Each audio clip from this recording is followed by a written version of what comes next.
전가 우리 서용일 장로님께서 사랑하는 사위 김만철 목사님 그리고 딸 서흔주 양이 카자흐스탄의 선교사로 파송 예배를 드린다고, 온누리교회에서 파송 예배를 드렸다고 하는 이야기를 전하면서 전도 카드를 전해주셨습니다. 그리고 이제 다음 주에는 제가 회장을 맡고 있는 라오스 평화 선교회에서 이관택 정유은 선교사를 파송하게 됩니다. 선교사들을 파송하는 일들을 이렇게 계획하면서 제 마음속에 아주 본질적인 질문이 생겼습니다. 선교란 무엇일까?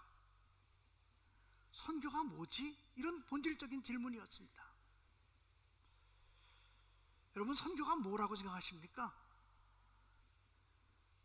2019년 봉준호 감독님께서 기생충이라는 영화를 발표하셨어요.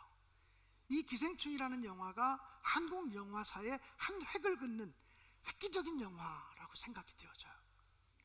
그 영화는 프랑스 칸 영화제에서 황금 종려상을 받았어요. 그리고 미국의 가장 유명한 아카데미 영화제에서 감독상, 작품상을 위시해서 4개의 상을 수상을 했어요. 우리나라 영화의 위상을 높여놓은 거죠. 그 영화에 보면 빈곤층을 대표하는 기택이라는 사람의 가정과 그리고 부유층을 대표하는 박 사장의 가족이 한 공간 안에 머물러 살면서 생겨지는 여러 가지 일들이 어떤 때는 희극적으로, 어떤 때는 비극적으로 그려지고 있는 것을 보게 돼요. 너무나 기가 막힌 이야기들이 많지만 오늘 설교와 연결해서 저에게 굉장히 인상적인 말이 하나 있는데, 그 박 사장이라는 사람이 자기 운전기사로 들어온 송강호 씨를 보면서 이렇게 이야기를 하죠. 이선균이 얘기하는 거예요. 나는 선을 넘어오는 사람들을 제일 싫어하지. 그러니 코를 킁킁거리더니 냄새가 선을 넘지, 이렇게 얘기합니다. 무슨 얘기냐면 너희같이 빈곤층에 사는 사람들이 내게 넘어오지 말라는 거예요. 이 선이라고 하는 것이 보이진 않지만 인간관계 속에 존재하고 사회 속에 존재하고 이 세상 속에 존재해요. 부유층과 빈곤층, 배운 사람과 배우지 못한 사람, 기득권을 가지고 있는 사람과 기득권을 빼앗긴 사람들의 선이 존재하고 있는 세상이라는 것을 보게 돼요. 세상 사람들은 선 만드는 거, 경계를 만드는 거, 벽을 쌓는 거, 이것을 얼마나 좋아하는지 몰라요. 그래서 가만히 생각해 보니까 저도 선 긋기를 좋아하는 목사 중에 하나였다는 생각이 들었어요. 예를 들면 제가 어렸을 때만 해도 그 초등학교 책상에 나무로 된 책상이었어요. 둘이 짝꿍이 같이 앉는데 그 나무로 된 책상의 가운데에다가 어디서 못을 구해다가 선을 쫙쫙 그었어요. 여기 내 자리, 여기 네 자리. 이 선 넘어오면 가만 안 놔둬. 이 선만 넘어오면 네 필통도 내 것이고 네 기우개도 내 것이고 네 연필도 내 것이고 다 내 거야. 특별히 마음에 안 들고 내가 기분이 안 좋은 짝이 앉으면 더 엄격하게 그 선을 얘기하면서 이 선 절대 넘어오지 마 얘기했던 그런 기억이 있어요. 지금은 회개하는 부분 중에 하나이기도 해요. 제가 초등학교 때 모질게 선 넘어오지 말라고 그렇게 얘기했던 짝꿍이 하나 생각나서 지금 설교하는 내내 마음이 아프기도 해요. 왜 그랬을까? 요즘 말도 많고 탈도 많은 LH 건설에서 짓는 아파트를 예전에 휴먼시아라 그랬어요. 초등학교 아이들이 쓰는 말 중에 휴거라는 말이 있어요. 여러분 아시나요? 휴먼시아 거지, 휴먼시아에 사는 거지들, 이런 표현이라는 거예요. 아니 어떻게 초등학생들이 같이 친구로 받아들이지 않고 쟤들 휴거야, 휴먼시아 서민 아파트에 사는 거지야. 어떻게 초등학생들의 언어에 이런 선긋기가 있고 장벽 쌓기가 있고 벽을 쌓는 일이 생겨날 수 있을까요? 어른들의 용어를 배운 거죠. 어른들의 선긋기를 배운 거죠. 어른들의 벽 쌓고 어른들이 경계를 나누는 일을 애들이 배우고 있는 거죠. 선교란 무엇일까요? 선교란 경계를 넘어가는 거예요. 선을 넘어가는 것을 선교라고 얘기를 해요. 오늘 성경 본문의 말씀은 굉장히 인상적인 말씀이고, 오늘 성경 본문의 말씀은 복음 전도에 대한 예수 그리스도의 지상 명령 중의 명령이에요. 그러므로 너희는 가서 모든 족속으로 제자를 삼아 아버지와 아들과 성령의 이름으로 세례를 주고 내가 너에게 분부한 모든 것을 가르쳐 지키게 하라고 하는 명령이에요. 중요한 것은 뒤에 나오는 세 가지 명령, 제자 삼고 세례 주고 가르치라, 지키게 하라, 이것도 중요하지만 그러므로 너희는 가서라고 하는 단어예요. 너희는 가서라고 하는 말에 가서라고 하는 말은 경계를 넘어선다는 말이 있어요. 즉 선교라고 하는 것은 지리적인 경계를 넘어가는 거예요. 선교라고 하는 것은 언어적인 경계를 넘어가는 거예요. 선교라고 하는 것은 문화적인 경계를 넘어가는 거예요. 선교라고 하는 것은 사상과 이념과 종교의 장벽을 넘어서는 거예요. 이게 바로 선교라는 거예요. 모든 고정관념을 넘어서는 것이 선교의 개념 속에 있다는 거예요. 이건 제 얘기가 아니라 데이비드 보시라고 하는 남아공의 선교학자가 한 이야기예요. 사랑하는 여러분, 정말 선교는 경계를 넘어가는 것이라고 하는 사실을 먼저 기억하시면 좋겠어요.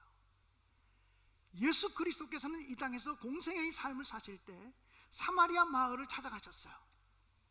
사마리아는 유대인들이 가지 않으려고 하는 마을이었고 꺼리는 마을이었어요.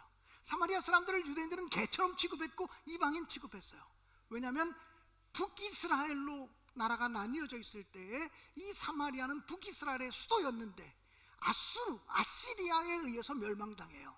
근데 아시리아의 식민 정책이 어떤 것이었냐면 그 땅의 사람들을 옮겨다가 아시리아 여러 지역으로 흩어놓고 아시리아의 사람들을 데려다가 사마리아 땅에 심어놓았어요.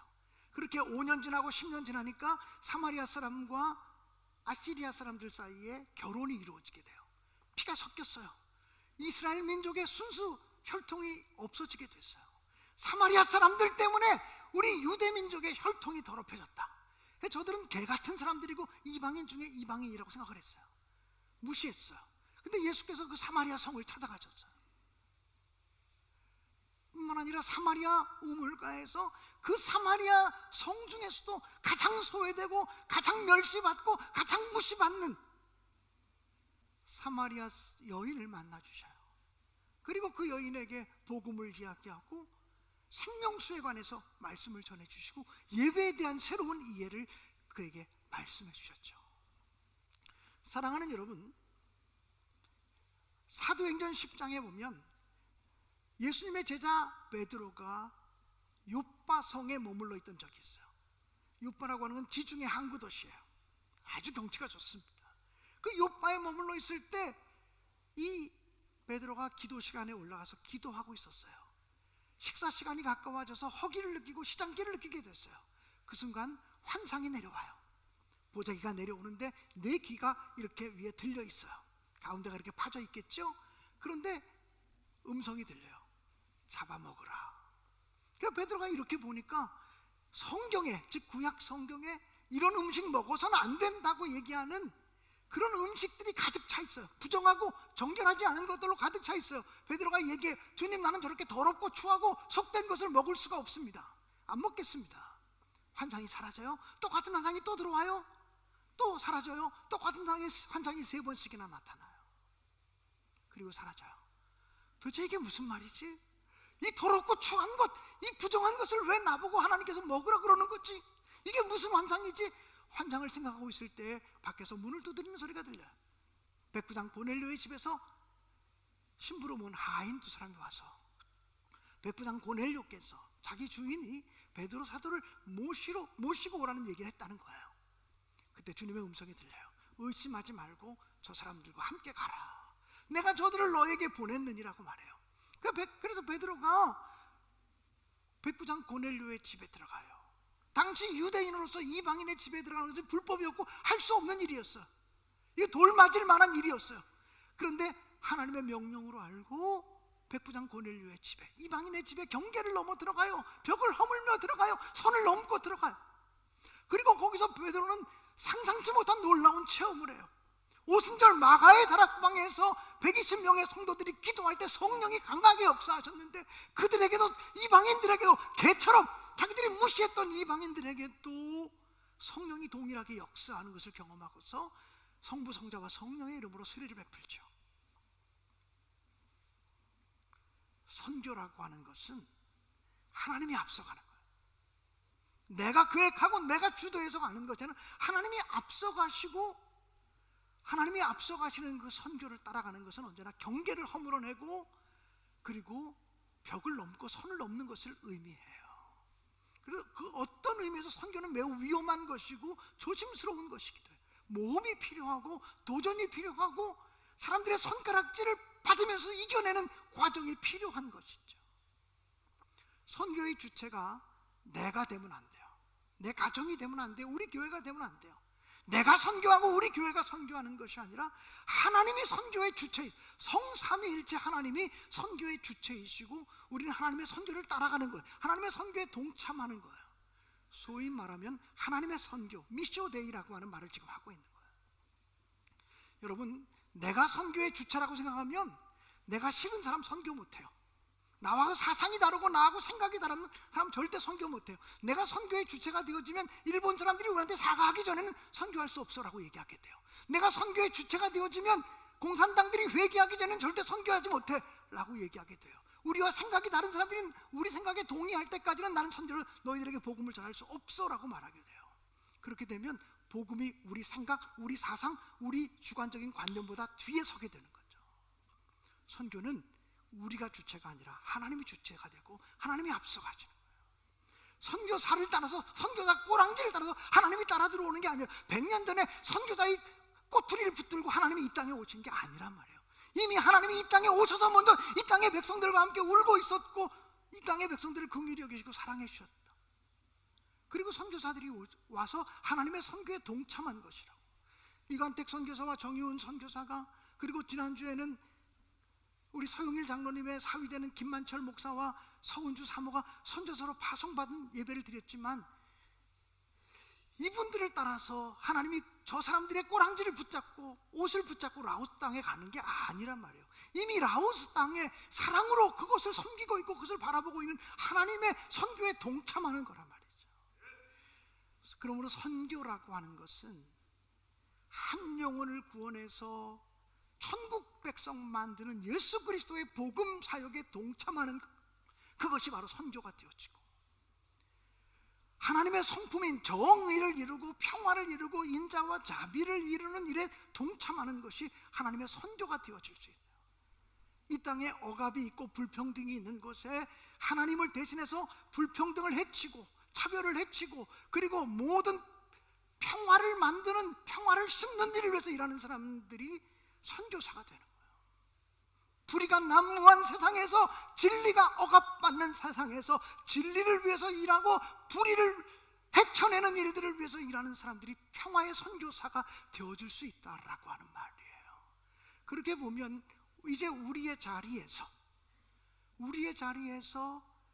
고정관념을 허물고, 그리고 선을 넘어서, 벽을 넘어서 그리스도의 사랑과 그리스도의 은혜와 그리스도의 자비를 실천하는 그것이 바로 선교의 영역이 되어진다는 것입니다. 사랑하는 여러분, 저는 우리 신내교회가 휴먼시아 거지 뭐 이런 얘기 하지 않는 교회가 됐으면 좋겠어요. 우리 교회가 정말 모든 불평등과 차별을 극복해내는데 앞장서는 교회가 되고, 하나님의 정의와 하나님의 평화가 이루는 일에 쓰여지는 교회가 되기 원하고, 그런 일에 우리가 선발이 되어 쓰여질 수 있다면 우리가 선교사로 쓰임받고 있다라고 하는 사실을 기억하며 감사할 수 있게 되길 바랍니다. 한 말씀만 더 하고 마칠게요. 오늘 마태복음 28장 19절 20절에 보면 끝부분에 볼지어다 내가 세상 끝날까지 너희와 항상 함께 있으리라. 이 임마누엘의 약속은 교회 다니는 사람에게 주어지는 약속이 아니에요. 이 임마누엘의 약속은 어떤 사람에게 주어지는 약속이냐면, 주님의 선교 명령에 동참하는 사람들, 주님의 선교 명령에 동참해서 경계를 허물고 벽을 허무는 일에 기꺼이 모험하고 동참하는 자들에게 주어지는 하나님의 약속이라. 볼지어다 내가 세상 끝날까지 너희와 항상 함께 있으리라. 사랑하는 여러분, 하나님께서 하나님 아버지의 마음이 있는 곳에 우리의 마음도 함께 있기를 원하고, 하나님 아버지가 바라보는 그 땅을 우리도 함께 바라볼 수 있게 되기를 간절히 바라고, 우리 하나님 아버지의 눈물이 있는 곳에 우리의 발걸음이 옮겨질 수 있기를 간절히 바랍니다. 하나님 아버지의 마음, 그 마음을 본받아 살아가는 것, 하나님 아버지의 마음 그곳에 있는 것을 향해 나아가는 것, 그것이 바로 선교사의 삶이고 오늘 우리를 향한 주님의 거룩한 부르심이요 도전이라고 분명히 믿습니다. 하나님 아버지의 마음을 결단의 찬양으로 부르겠습니다.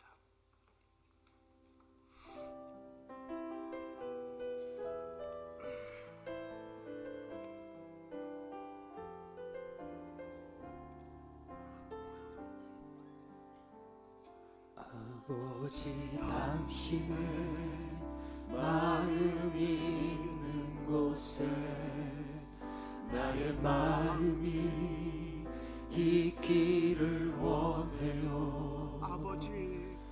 아버지, 당신의 눈물이 고인 곳에 나의 눈물이 고이길 원해요. 눈물이 고이길 원해요. 아버지, 당신이 바라보는 영혼에게, 당신이 바라보는 영혼에게 나의 두 눈이 향하길 원해요. 나의 두 눈이 향하길 원해요. 아버지, 당신이 울고 있는 어두운 땅에 나의 두 발이 향하길 원해요. 나의 마음이 아버지의 마음 알아. 내 모든 뜻 아버지의 뜻이 될 수 있기를 나의 온몸이 아버지의 마음 알아. 내 모든 삶 당신의 삶 되기를. 나의 마음이 아버지 마음 알아. 아버지, 당신의 마음이 있는 곳에 나의 마음이 있기를 원해요. 아버지, 당신의 눈물이 고인 곳에 나의 눈물이 고이길 원해요. 아버지, 당신이 바라보는 영혼에게 나의 두 눈이 향하길 원해요. 아버지, 당신이 울고 있는 어두운 땅에 나의 두 발이 향하길 원해요. 나의 마음이 아버지의 마음 알아. 내 모든 뜻 아버지의 뜻이 될 수 있기를 나의 온몸이 아버지의 마음 알아. 내 모든 삶 당신의 삶